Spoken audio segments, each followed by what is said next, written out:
This presentation is going to be about mindfulness and its role in education. And now, mind you, the principles of mindfulness can be applied to just about anything that we do in life, but education is one of the most important. And in many ways, I think that it's the #1 life skill that children ever learn, is to be mindful. And if we don't teach them to be mindful, we'll probably teach them to be unmindful. And I don't think that's such a helpful life skill, being unmindful. Although many of us have probably had an experience of being in that habit in our own lives. Now, I'm going to be showing a number of slides, and I'll be happy to make the information available to the conference organisers afterwards. So if you want to go back and look at any of the things I've referred to, you'll certainly be able to do that. So we'll have a look, and we'll have some time for questions afterwards. So as I go, if you've got questions you want to ask, then make a note, and then we can come back to those questions later on as well. And of course, tomorrow I'll be taking a workshop, which will be much more about the practical exercises and some of the how-to help students, help children, depending if we're teaching or parents, how to help children to be mindful, how to bring it into education and the home, indeed. So let's see if the screen sharing works. So hopefully it does. There we go. So mindful learning, reduce stress and improve brain performance for effective learning. So let's get underway. Now, here you notice a little fella there. I'm not sure how old he is, but he's not very old, obviously. And as you can see, he's very, very mindful. And this little boy on the right has done no mindfulness training at all. Now, the first point I want to make is that being mindful is actually a natural state. We were not born distracted and worrying and ruminating, etc. That's a habit we get into pretty early in life. So what we're doing when we're learning mindfulness as an older child or as an adult is not learning a new skill or a new way of being. It's actually redeveloping or reclaiming something that was actually quite natural to us. Some of you have probably noticed that the cat is very mindful as well. The cat's not quite perhaps looking from the same perspective as the child, but nevertheless, being mindful is a very natural thing. Now, what's interesting to notice is that this is a Microsoft report, just noticing that the average human being apparently has got a shorter attention span than a goldfish these days. Right, and as the CEO of Microsoft said, the true scarce commodity is increasingly human attention. And mind you, they follow this very, very closely. Attention is the, if you like, the currency of the online world and technology. And human attention spans have been dropping for a long time. Screen time and attention. Now, these are just a few of many studies I could quote to you, but we're going to be looking at some of the problems. Why this falling attention span over recent decades? And this is one of the earlier studies from the world's leading pediatric journal called Pediatrics, just noting that the average, the child who watches more television by the age of 3, more screen time by the age of 3, has a significantly higher chance of ADHD by the age of 7. And and this is not the only study. There are a number of others, including Pediatrics and other journals, that over the years have really confirmed this. Now, it's hard to do a randomized controlled trial to get half the children at the age of 3 and subject them to a lot of screen time, and others you don't allow them any screen time. You can't do studies like that. All you can see is that there's this strong and consistent association. And viewing television, playing video games associated with the increased subsequent attention problems in children, late adolescence and early adulthood.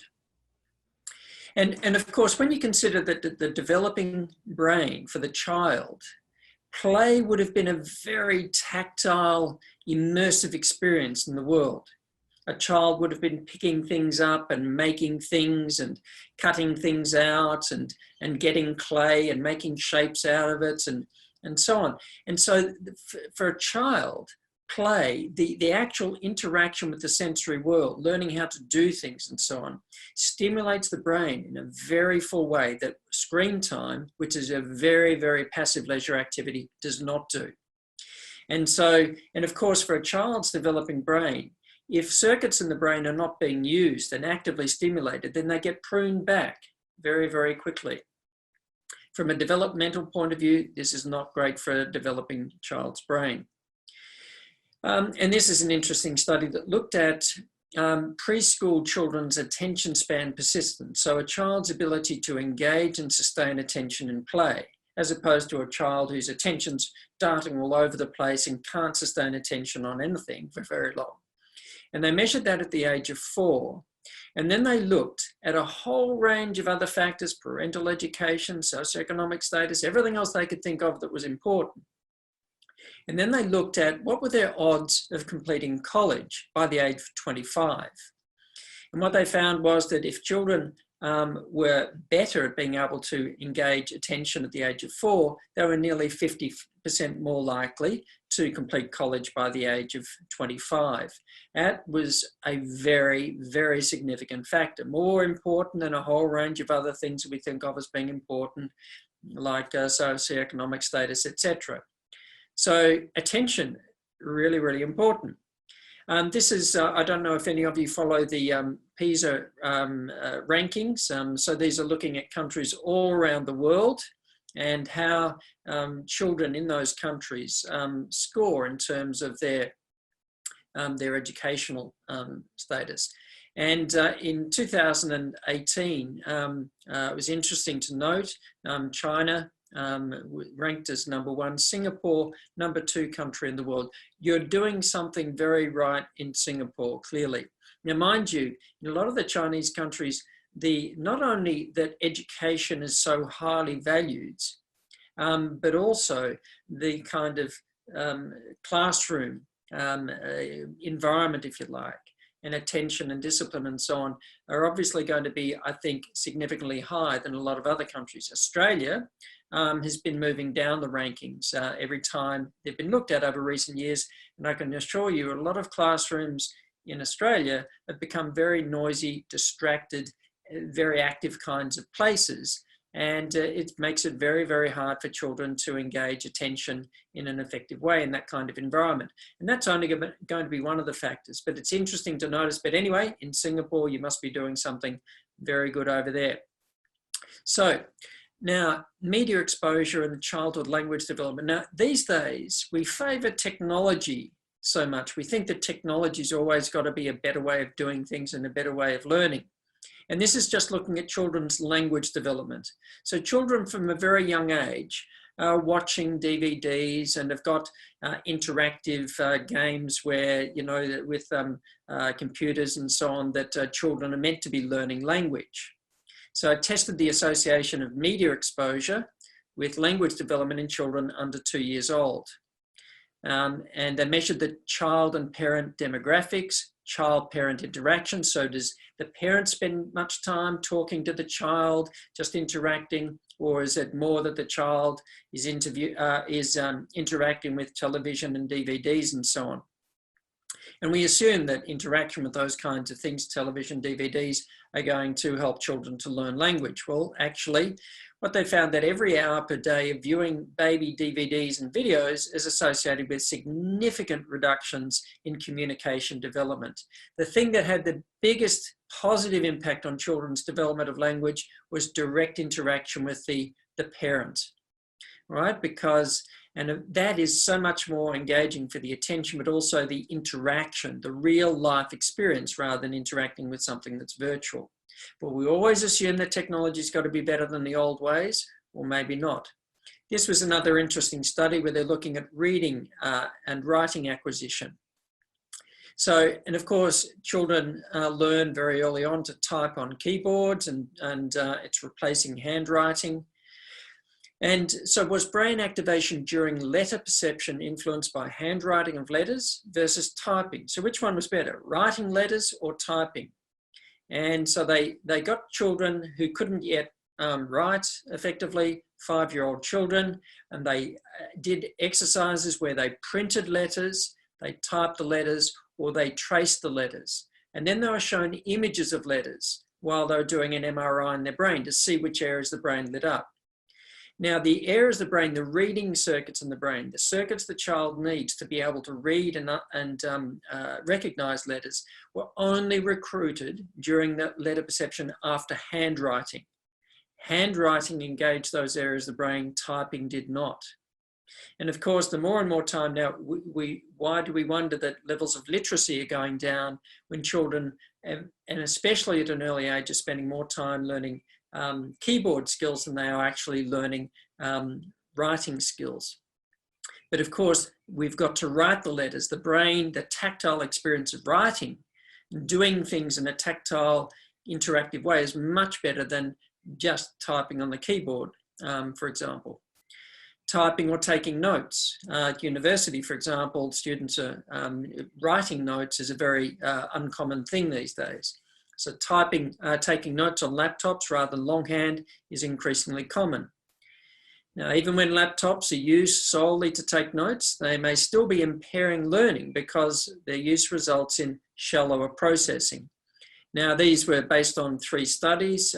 These conclusions found that students who took notes on the laptop performed worse on conceptual questions when they were quizzed afterwards than students who took notes longhand.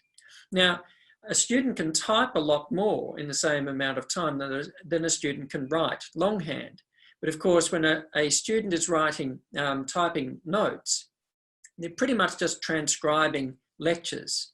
So taking down big volumes, but not interacting with what they're hearing. And of course, when you're writing notes, you haven't got an opportunity to be able to write down everything that person's saying. So you've got to listen to sentences. You come up and you've got to try and distill it down to the key point and write down the key points. So you're actually interacting with the content a lot more when you're writing than when you're typing. And so it's thought that that's probably the main reason why students who write notes actually understand much more, because they've interacted with the material more as they go. Now, of course, at a very early age, children are incredibly curious about the world. That is the natural disposition. The world is a fascinating place. The actual world is a fascinating place. Looking, hearing, tasting, smelling, touching. So the child wants to interact with the world through the senses. I mean, it's just pure mindfulness, really. And of course, a lot has changed these days. We've gone from actual experiences to virtual experiences, stopped actually looking and interacting with the world. And life is being sucked down into very, very small screens. And so this is our modern idea of what being connected looks like. Now, how often do you check your phone? Well, this is studies, depending on which study you look at. The average young person checks their mobile device between 150 to 221 times a day these days. That's average, which means that a lot of kids, a lot of adolescents are doing it a lot more than that, right? So probably about 1/3 of kids these days, children, would have a diagnosable addiction to their device. And I am not using the term figuratively. Technology trap. So when for example, using technology a lot, constantly going to the smartphone, notifications pinging away, it literally activates the addiction centers in the brain. And as I said, probably about 1/3 of adolescents these days have a diagnosable addiction to their device. And that includes not being able to control the behavior, constantly, and sacrificing other things to keep on feeding the habit. And that includes things like going without sleep or going without meals, etc. More classroom mobile phone use, lower grades. And especially if it's used recreationally. That is, if recreation's all about the screen as well as the classroom learning, then much poorer outcomes. Social media and academic performance. This was actually an Australian study that got OECD data, so very big data set. And they looked at the impact of social media, and they're looking at academic achievements. And what they found was much more interaction with social media meant poorer academic achievements. And which of course are not so helpful. They're looking. Now, this is an interesting study that was looking at the effect of the online world on the human brain. Now, mind you, we're using technology in this conference and hopefully in a very useful, interactive kind of way. which is different to the sort of passive, constant surfing the net, just, glazing over social media profiles, etc. So the online world, the online brain, and 3 areas of the brain, apart from the addiction centers I've already mentioned, are being very negatively impacted by an excess of the online world. Areas of the brain associated with attention, and this is central for mindfulness. So the ability to engage and sustain attention is being negatively affected by this constant stream of oftentimes very superficial information coming across. Areas of the brain associated with memory, because these days, no, you don't have to memorize anything at school because it's all on your phone, it's all on the online world. You just need to know how to find it. So we're not using a memory circuit. So areas of the brain associated with memory are wasting away. And the implications for later life and the incidence of dementia are significant for the next generation coming along. And areas of the brain associated with social and emotional intelligence are also not developing well, because for many young people these days, their interaction with other human beings is nearly all virtual and interacting less and less face-to-face with real human beings. If you go into a school yard in Australia, for example, and I suspect it would be similar for a lot of children in Singapore as well, you'll see most children just sitting down on seats in the playground, just with their phone in front of their face. And if they're communicating with other children at school, they're communicating via text and social media. They're not actually communicating in the way that children would normally have done in the playground. So if, for example, a school says, all right, and many schools are doing this now, no screens during playtime, during lunchtime, it's a screen-free period of the day, then what happens is much more interaction between the children, but also much more physical activity, so the children are more physically active. Electronic media and child wellbeing. This was a study that was looking at 8 to 9-year-olds. This was an Australian study, and so there were thousands of children in this study. And they found that the problem was particularly important for males. So males playing more video games, significantly greater odds of conduct, or behavioural and emotional problems. And each week of additional, so every extra hour of video gaming was another increase risk. So just 2 hours a day on average, nearly, over 2.5 times more likely to have conduct and emotional problems compared to students who are using it significantly less. Television viewing, much more passive, seemed to be associated with much more ADHD problems. 2 hours a day, approaching twice as likely to have ADHD.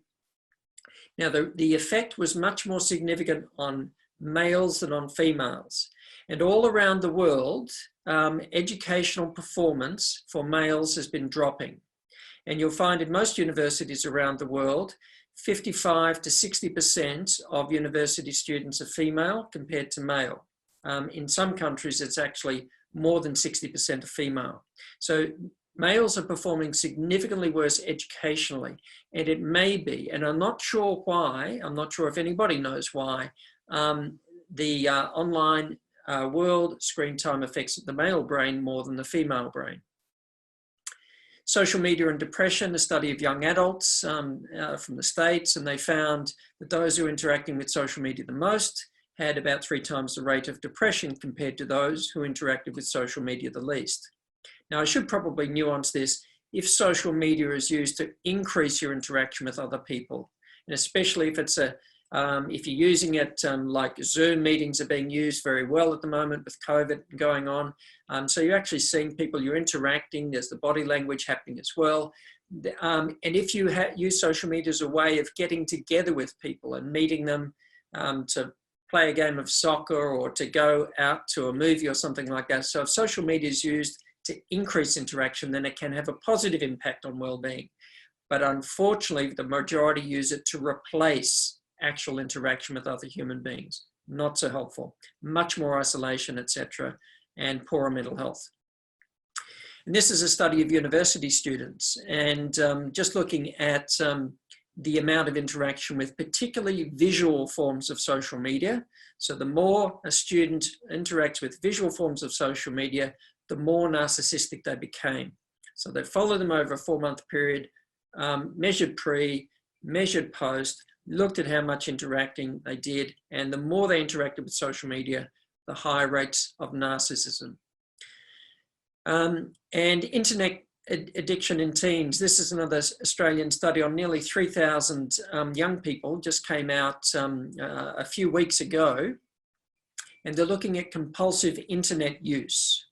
And they're looking at whether compulsive internet use preceded the development of emotional dysregulation, or did young, which is like difficulty processing and dealing with emotions, or did young people who had emotional problems tend to get drawn more into compulsive internet use? Well, they followed these young people throughout their secondary schooling over a 4-year period. And it was very, very clear that the more the students engaged with the internet, compulsive internet use, then the more emotional problems they developed. It wasn't the other way around, and they followed that very, very closely. And when we're talking about emotional problems, we're talking about these things. And this is the scale they use, difficulties in emotion regulation scale, 6 subscales measuring things like awareness of emotions. So those who are using the internet more and more compulsively, much less aware of their emotions, much less self-aware, which is, again, that's very, very low mindfulness. Clearly understanding one's emotions. I've no idea how I'm feeling. So because there's a lack of awareness, there's an inability to understand and work with those emotions. Accepting one's emotions. So much less acceptance. And again, that's low mindfulness. Impulsivity. When I'm upset, I lose control over my behaviors. So all this impulsivity, reactivity, not able to regulate those emotions well. Ability to engage in goal-directed behavior. So things like when I'm upset, I have difficulty getting work done. So just getting drawn into this internal world of negativity, etc. And self-efficacy is very low as well. So in identifying emotional regulation strategies. So for example, when I'm upset, I believe that there is nothing I can do to make myself feel better. So these were the kinds of things that are happening more and more for children. And what we're doing is we're looking at the problem first. And of course, we're interested in the solutions. That's why we're interested in mindfulness. Just another interesting thing, this was a study of university students. And I'll tell you what they found in this study. There were 5 different aspects of executive functioning they were measuring. Working memory, fluid intelligence were 2 of them. There are 3 others as well. But what they did was they measured their performance under 3 different conditions. The first condition was to leave your smartphone outside the room and then to go into the room and do the testing. The second condition was, please come into the room, turn your smartphone off and put it in your pocket or your bag. Now do the testing. Third condition was, please come into the room, turn your smartphone off, put it face down on the desk. Now do the testing. Now, which group performed worse on every measure of executive functioning? As you can see, if the phone was on the desk, significant drops in performance. Now, why? Because the phone was often face down. Well, if the phone, especially if it was within eyeshot, the mind kept going to the phone, which meant it kept on going off task. It was like this micro persistent distractor going on in the student's mind that the student was hardly even aware of. And this is what happened when they were actually measuring their ability to engage attention and so on. And 1 standard deviation above the mean, that's the 3 bars on the right. So for those students who check their phones a lot more than average, then if the phone was on the desk, the drop in performance was huge, right? It didn't have any statistically significant effect for those who don't check their phones that much. Now, it's interesting to see in countries around the world. So France, I think, was the first country I'm aware of, there may have been others, but to ban the phones in the classroom, for example, in school. And in some of the states in Australia, it's starting to happen now as well. So we've created a problem Now we've got to start looking at solutions. From a mindfulness perspective, we're talking about here creating an environment that makes it easier for children to engage attention. Now, one of the other challenges these days is what we call multitasking or complex multitasking, doing multiple complex things at the same time. Now, children have very much gotten into this kind of behaviour these days. And of course, where do children get it from? Well, I suppose as adults, if we're modelling inattention and distraction to children, they'll learn the lesson very, very quickly. Now, on the performance of multitaskers, Clifford Nass from Stanford University has done a lot of work in this area. And this was one of the studies they've done, looking at heavy media multitaskers. And what they found was they were more distracted, so you could distract them more easily by interference, so creating things in the environment that take the attention. So the attention was much more distractible, and they were much less able to switch their attention efficiently from one task to another. So they started to get things mixed up from one thing when they went to another, and rather than being able to focus on the one and focus properly on the other. So this is a quote from him. These are kids who are doing 5, 6 or more things at once all the time. It turns out multitaskers are terrible at every aspect of multitasking. They get distracted constantly. Their memory is very disorganized. Recent work we've done suggests that they're worse at analytical reasoning. We worry that it may be we're creating people who may not be able to think well and clearly. So the illusion of multitasking. The human brain does not pay attention to 2 complex things at the same time. If you're walking through a park, for example, it's a safe, non-complex environment. The walking, but you're doing something else complex at the same time, like having a conversation with a friend. The walking is simple, and you've got the muscle memory to do it. So it's just happening without much attention, as it were. The walking is happening on automatic pilot, but you're giving your attention to the complex conversation you're having with somebody. So that's simple multitasking, and that's not a problem. But when you're doing 2 things at the same time that require attention, like you're walking, but you're crossing a road, well, there are 2 things that are, walking across a busy road is a lot more complex than just walking in a park. And so the attention needs to shift to what's happening in the traffic, etc. But if you're trying to cross a road while you're trying to send a text message, for example, the chance of walking out in front of a car or a truck is significantly higher. So the human brain does not pay attention to 2 complex things at the same time. It's having to flick back and forth between those 2 things. So it's attention switching rapidly, and then things get out of sequence. We can't sift from what's relevant from what's not. And we get these attentional blink and memory impairment. So it's pretty much that the attentional blink means that the brain is just offline while we're doing that. So for a student who's trying to multitask while studying, the brain's offline more time than it's online and is not able to sift relevant or important information from things that are less relevant or less important. A great way to reduce performance. Now, some of you are probably thinking, oh, well, that's males who can't multitask. This is the first significant study that looked at, well, maybe women can do it, but men can't. I've got news for you. According to popular stereotype, women are meant to be able to do it, not men.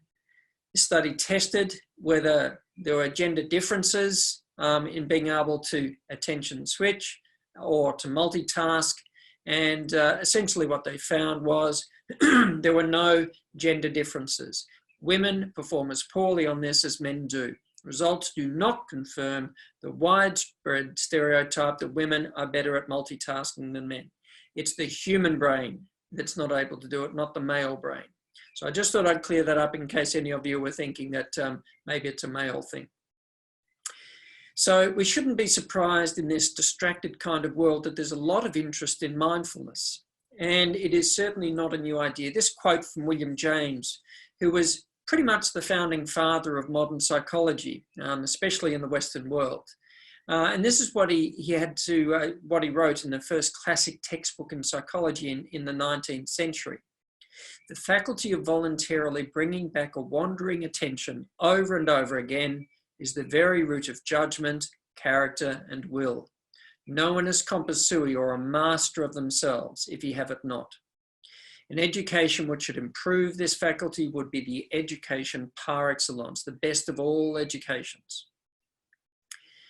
This is just a graph showing you the number of studies on mindfulness published in peer-reviewed scientific journals each year. I think you can notice a bit of a growth trend there. And so in, say, 1998, there were only 5 papers published that year. You go fast forward to 20 years, 2019, close to 1,500 new papers published that year. And so it's a massive growth because mindfulness is a very generic skill, but it has so many particular applications. So the applications of being able to focus attention educationally are enormous. But from a mental health point of view, they're enormous as well. From an emotional regulation point of view, a communication point of view, from a physical health point of view. So there are all of these important applications of mindfulness that are taking off at the same time. Now, my wife just stopped and said, "You weren't even listening, were you?" I thought, that's a pretty weird way to start a conversation. All right, now I don't know if any of you have ever had experiences like that when all of a sudden your partner or somebody at a meeting addresses a question to you, and all of a sudden you realize you haven't been listening to what's going on around you. Now, there's a name given for that state of mind that we go into when we're not mindful. It's called default mode. So default mode is the unmindful state. Think of it as the distracted, inattentive, and disengaged state of mind. So if we're worrying about the future, we're in default mode. If we're reliving things from the past as if they're happening again, we're in default mode. If we're talking to ourselves in our head, we're in default mode. If we're away with the birds just off in a daydream and don't even realize it, we're in default mode. So default mode is a very different state of mind and brain compared to being mindful. The areas of the brain that are impacted by default mode are highlighted in blue. And if you're interested, the areas of the brain affected by Alzheimer's disease are highlighted in red. And the more time we spend in default mode, the more the brain gets gummed up with a protein called beta amyloid that leads on to Alzheimer's disease. It's not a particularly useful state for the brain to be in. Now, we've got a lot of different names for default mode. Away with the birds, often a daydream. As we say, the lights are on, but nobody's home.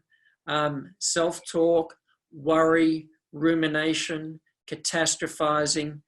And we shouldn't be surprised that there's a lot of default mental activity in states like stress and anxiety and depression, but also ADHD, schizophrenia, autism, Alzheimer's disease, criminal recidivism, and reduced performance. These are just some of the first studies that looked at this default mode is not a particularly useful state of the brain to be in. So mindfulness. Mindfulness involves training attention, but also training the attitude with which we pay attention, and both really matter. We often focus on the attention so much, we forget that the attitude that we cultivate matters equally. Now, the attention bit has got 3 main aspects. The first one is to know where our attention is.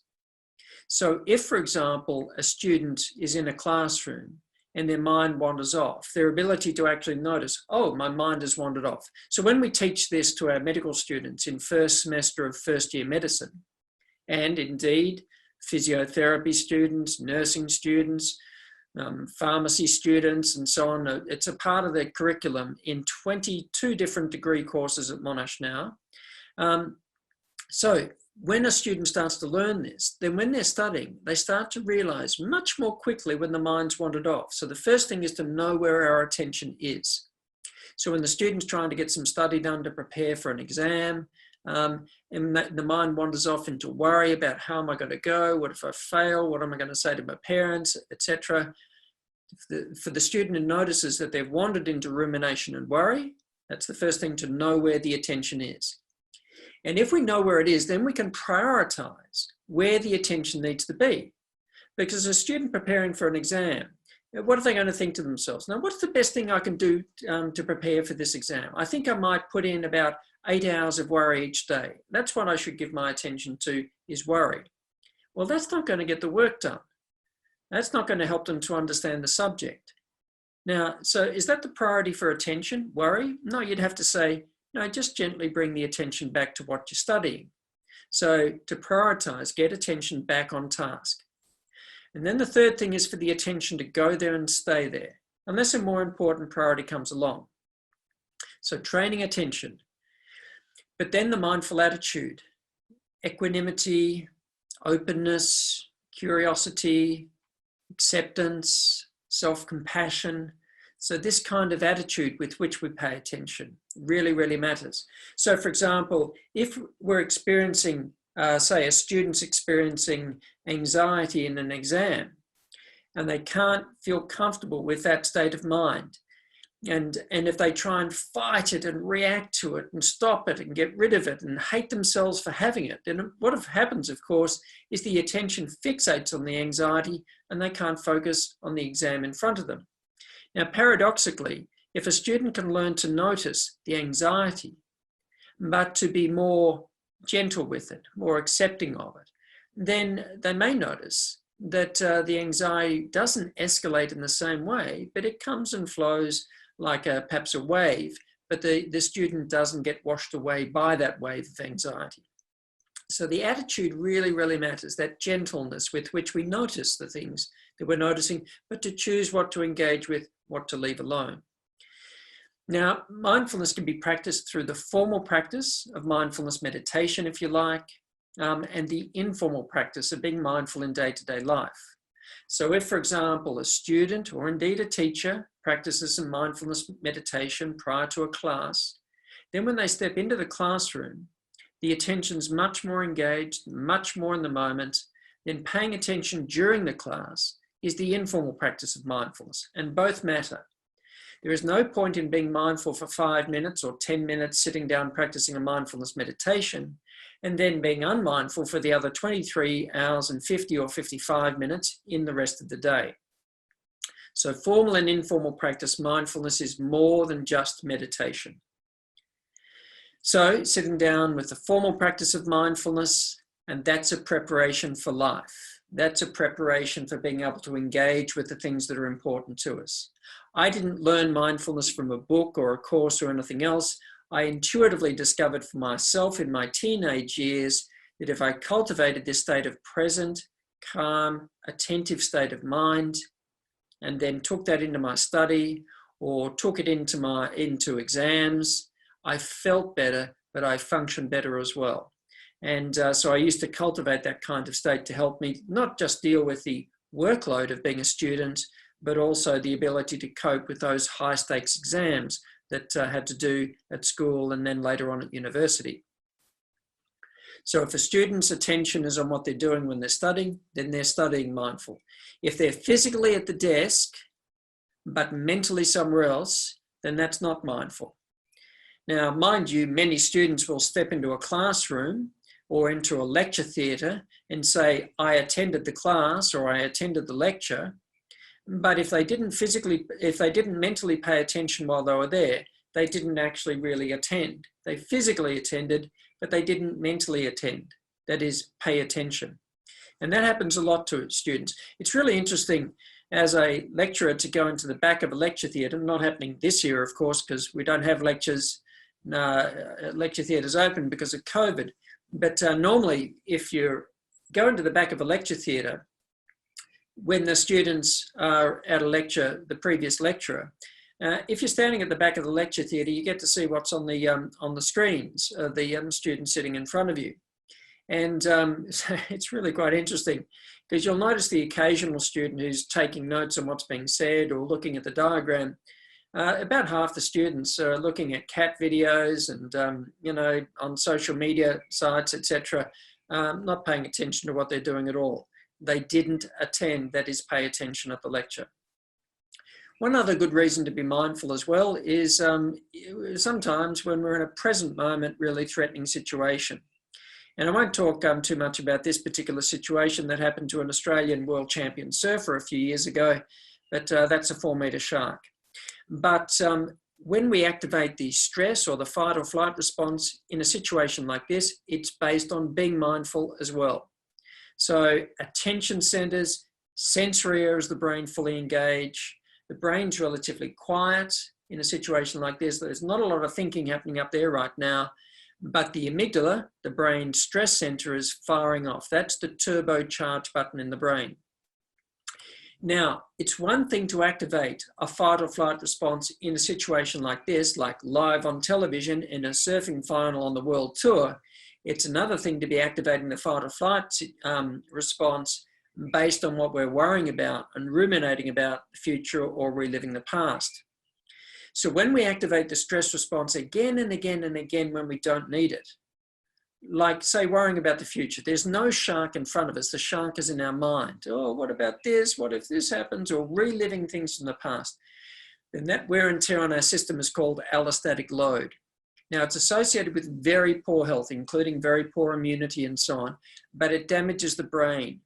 And the areas of the brain that get most damaged, atrophy means losing brain cells at a rapid rate, are the hippocampus and the prefrontal cortex. So executive functioning, working memory areas of the brain. There's only one bit of the brain that grows, and that's the amygdala. So if it's being activated all the time, it gets bigger and it gets more reactive. We literally wire the brain for more stress. Now, child abuse and brain development. So there's many studies looking at this, and the brains of adolescents who are brought up in very hostile or unsupportive environments are later on in their life predisposed to antisocial behaviours, especially aggression, especially in males. And looking at the brains of children brought up in very abusive, unsupportive environments, there's an overstimulation of the amygdala, the stress area of the brain, but an underdevelopment of the prefrontal cortex. And it's not just about behavioural problems, it's also, this has very negative implication for learning effectively. So upbringing has a profound effect on the way the brain, human brain develops, for better or for worse. Now, we used to think that what happens during childhood is fixed for the rest of the life. Now we know that that's not true. It's not like a child brought up in a very abusive environment, it can just make it all go away. But with the right practices, the brain can start to move in the other direction. So quieten down the amygdala, but help the prefrontal cortex to develop better. So the brain, through neuroplasticity, neurogenesis, we know that the brain has the capacity to change and adapt right throughout life, not just during childhood and early development. Now, anticipation and stress. Now, of course, it's one thing if you're in the water with a shark, but we often anticipate stress. So this study looked at whether people who had a high disposition to activate the stress response, so a lot of cortisol, a lot of stress chemicals when put in a pressure situation, if you put them in a pressure situation a few times over a few months, did they get even more and more stressed every time they were put in the same situation? Or if you gave people attention and emotional regulation skills, i.e. mindfulness skills, did that have an effect on how much they activated the stress response when you put them in those stressors a few more times over the following few months? This was a study of female teachers, and half of them got training in mindfulness, how to manage attention, to stay present, to learn to ride those uncomfortable emotional waves. So half of them got that training, the control group didn't get that training. And then on 3 separate occasions, baseline, post-training, then 5 months later, they put them through having to deliver speeches. So public speaking is one of the main fears that people have.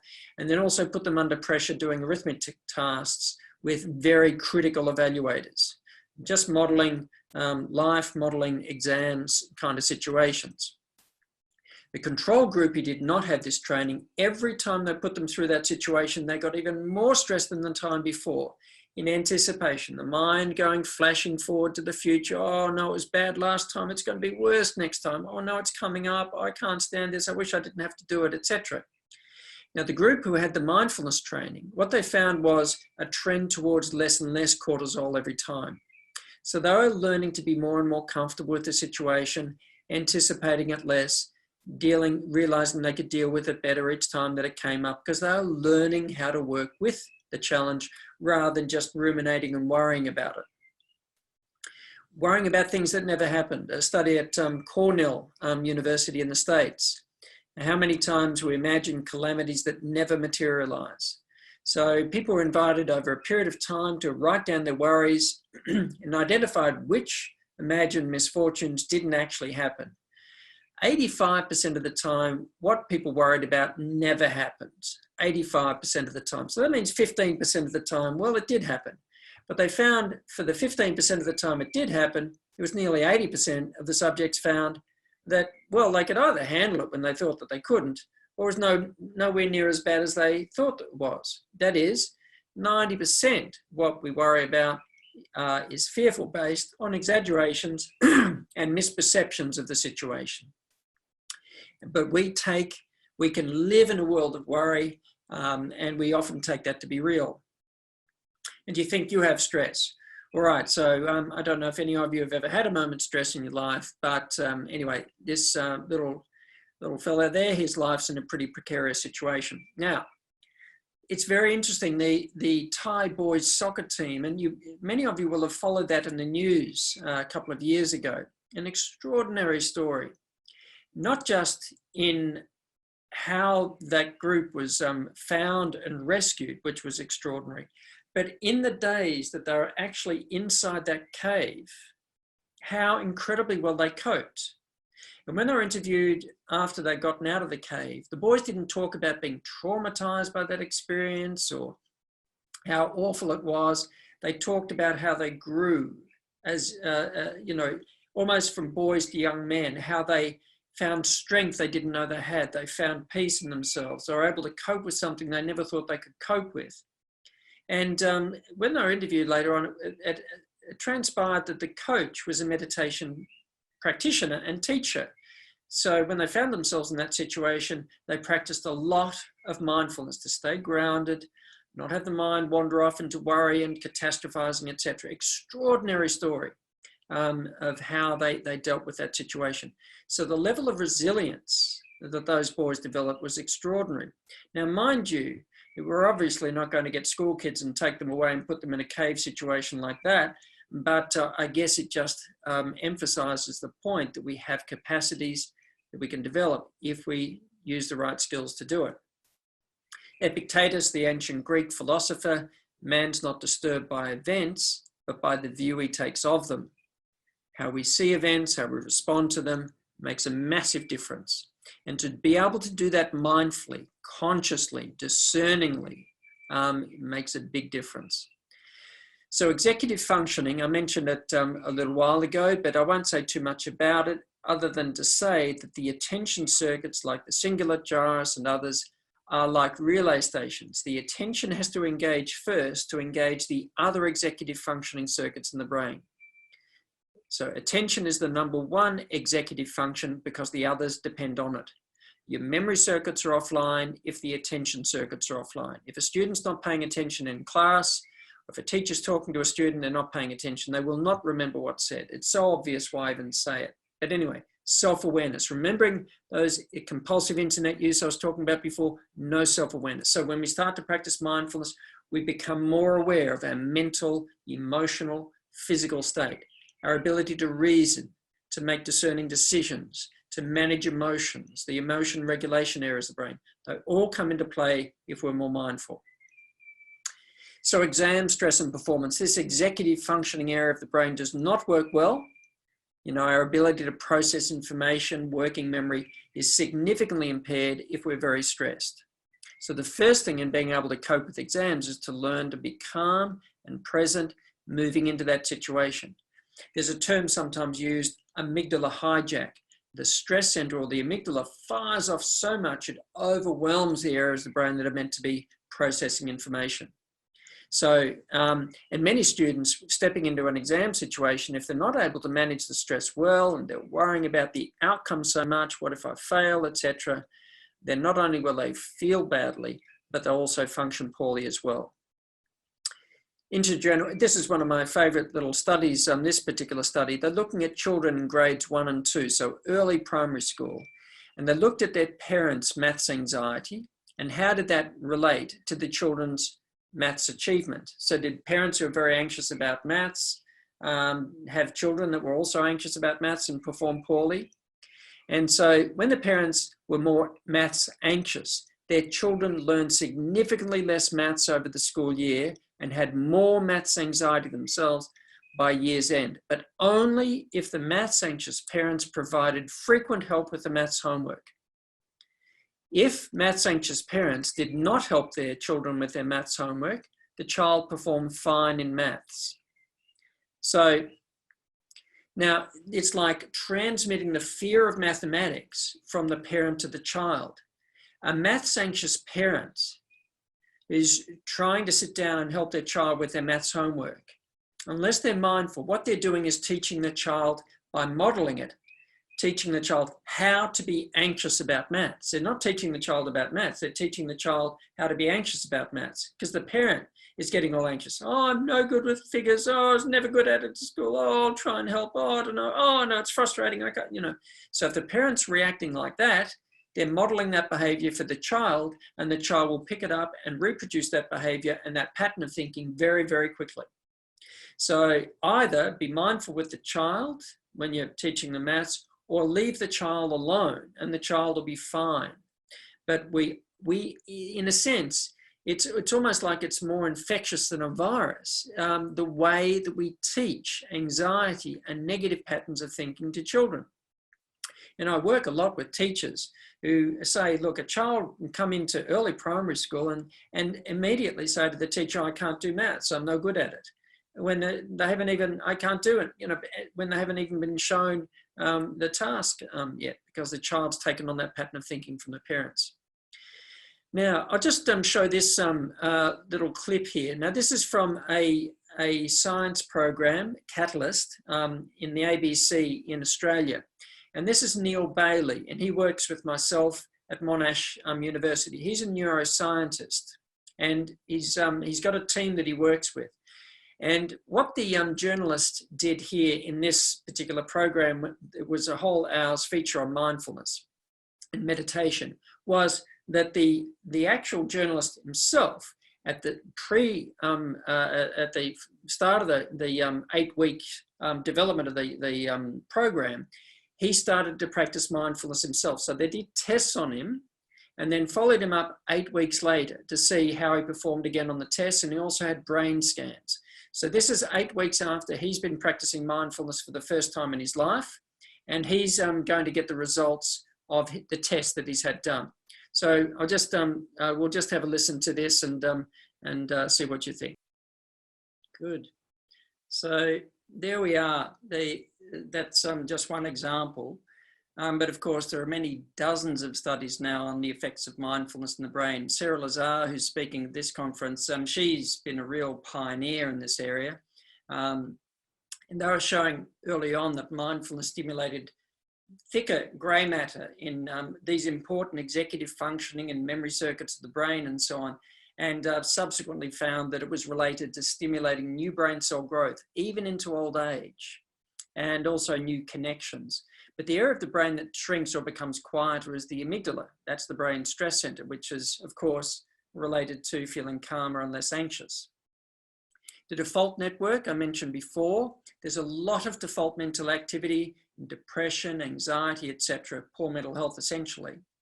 And when we're not mindful, the default circuits are on. But as soon as, if we're practicing mindfulness, the attention wanders off, oh, we come back to the breath or the body, for example, then the default circuits switch off again. The brain becomes quiet again. And what's interesting is, if you look at novices practicing over a period of time, the longer they've been practicing, then the more quickly areas of the brain associated with self-monitoring and cognitive control switch on. What that means is that the person gets better at being able to notice self-monitoring when the mind's wandered off into worry or rumination. Cognitive control, more able to bring the attention back, right? So to choose what to pay attention to. So these are very important capacities. For a student, for example, they're wandering into worry about exams, etc. They bring their attention back on the study that they're doing. Start to feel less anxious, but to start to be more focused and productive. The precuneus, I won't say too much about this, another interesting area of the brain, very important for consciousness, wakefulness, self-awareness, attention, and a number of other executive functions. It's impaired by default mental activity. It's larger or thicker grey matter in happy people.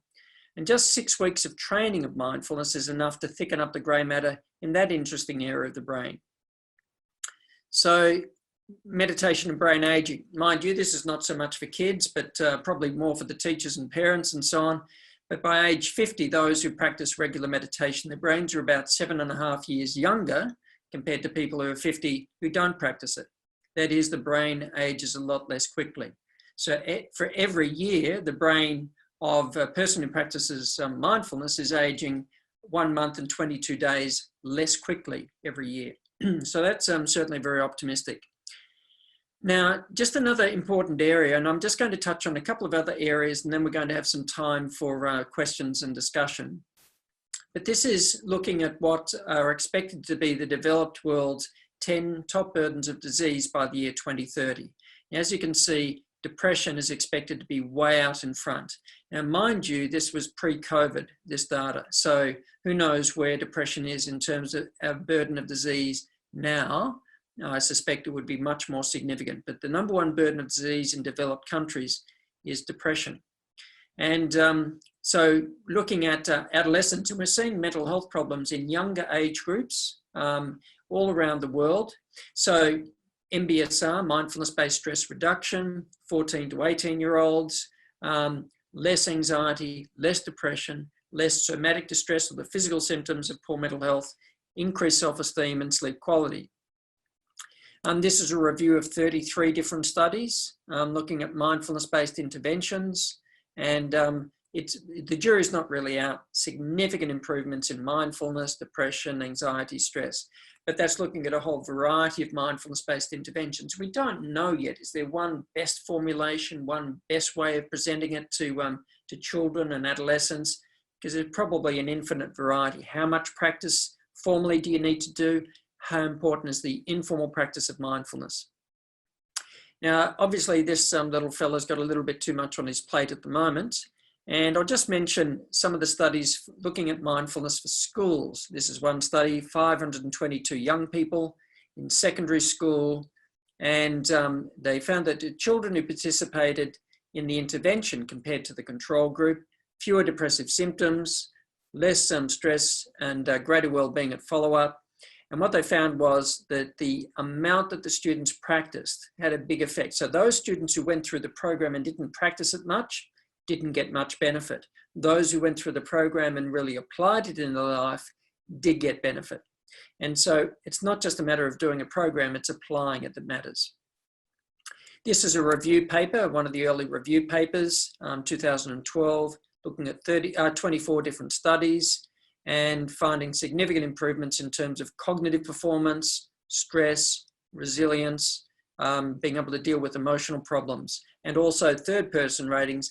Those around the child reported significant improvements in their well-being and behaviour as well. This is another more recent review. There's the bell-shaped curve, the average student in the middle. When looking at the studies, the mindfulness training moves the children and adolescents over to the right.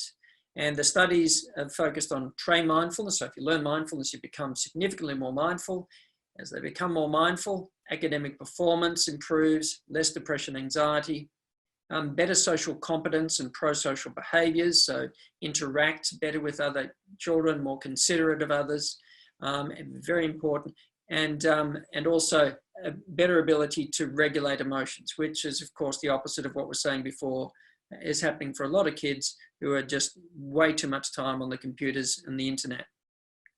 The .B program, well known in the UK, is an excellent program.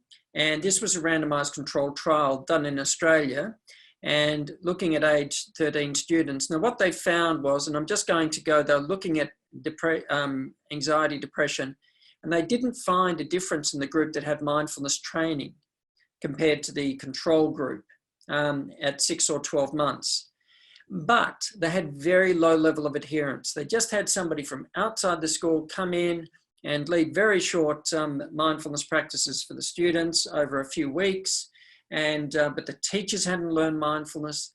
The teachers never practiced any of it or supported the practice outside of those short weekly classes over a few weeks. So the children, hardly any of them did any mindfulness practice, so you wouldn't expect them to get any particular benefits from it. That's not an example, I think, that mindfulness doesn't work, or the .B program is not a good program. It's, I think, an example of poor implementation of mindfulness training into a school. This is what not to do in terms of how to implement it. Because what you need is for the teachers to be more mindful with the children and to bring it into the daily class activities and so on, so that it's a part of life for the kids. Then they'll take it everywhere they go. But if it's just a class from somebody they don't know coming in from outside the school, they don't even know, and the practice is not supported, it's not going to make much difference. With our medical students at Monash, this was one of the first studies we did. We found by the end of the program they have in first semester, first year, and mind you, we have about over 500 first year medical students at Monash each year. We found the cohort that we measured, over 90% said, I'm using mindfulness in my own day-to-day life and practicing mindfulness meditation at least once a week, but many much more than that. But I'm practicing being more mindful and present while I'm studying and manage my emotions better, etc. We measured their mental health and wellbeing prior to the program in a low stress period of semester, and then we measured it again after the program, but immediately prior to mid-year exams, when we should have seen mental health and wellbeing significantly get worse. We found the opposite of that. They were significantly better mental health and emotional health, better quality of life, despite the fact they were immediately pre-exams after they'd had this training. And so this is the first time ever demonstrated that you could improve the mental health and well-being of high-performing students like medical students, even in high stress periods of semester like exam periods. This is another study of Monash medical students across 5 different years. And so they have training. We followed them up over 5 years later. And looked at right from first year through 5th year. And what we found was that the more mindful the students were, the less distress they had, and also the better self-care. They looked after themselves in better ways if they were more mindful. And this was another study we did with our students as well. And we found that if the students learn mindfulness, if they practice it more, they engage with their studies right across the curriculum. So the more mindful they were, the more engaged with their studies they were right across the curriculum. All right, so that's perhaps where I'll stop because I want to allow plenty of time for questions and discussion. So what I might do is stop sharing my screen there, and I'll hand over to Angie and perhaps to put any questions or reflections anybody has about anything I've touched on so far. All right, so I'll stop sharing there, and Angie or Faith, perhaps Faith, you'd like to put questions. So perhaps I'll hand back to you, Faith.